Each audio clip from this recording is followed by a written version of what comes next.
Une photo extraordinaire, celle d'un fils qui accuse son père d'assassin.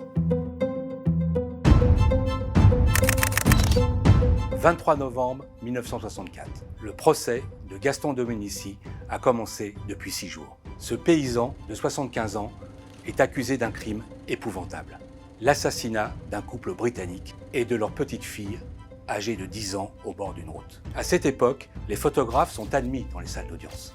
Celle prise par Jack Garofalo est à l'image d'une affaire hors norme. On voit Clovis, le fils aîné, accusant du doigt son père. Le vieux Gaston est debout dans son box et crie à son fils « Ose dire que ton père est un assassin ». Le procès tourne au règlement de compte familial, sans se soucier des victimes. Ce comportement indispose le jury. Il est convaincu de la culpabilité de l'accusé. Les victimes, justement. Tout commence par un crime épouvantable. 4 août 1952. La famille Drummond, Jack, 61 ans, Anne, 45 ans, Elisabeth, 10 ans, traverse la France en voiture. Ils s'arrêtent sur les bords de la route pour y passer la nuit, à proximité de la ferme des Dominici, dans le sud de la France. 1h15 du matin, 7 coups de carabine sont tirés.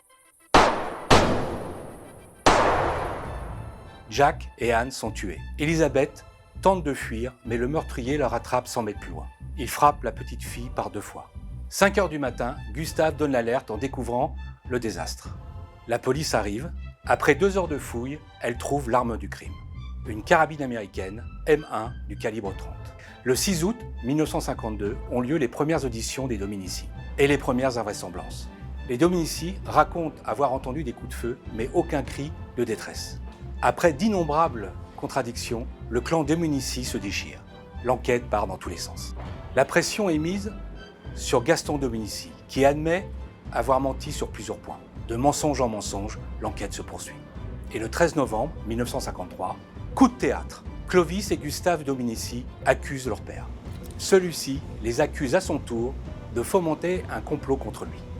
Puis il accuse son fils Gustave du meurtre. Ensuite, les 2 fils s'accusent mutuellement du meurtre. Après 12 jours d'audience et l'absence totale de preuves, le vieil homme est condamné à mort.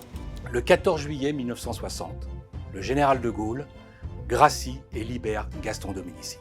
Assigné à résidence, Gaston Dominici meurt le 4 avril 1965, à l'hospice de Digne-les-Bains. Son degré d'application dans le triple meurtre ne sera jamais établi.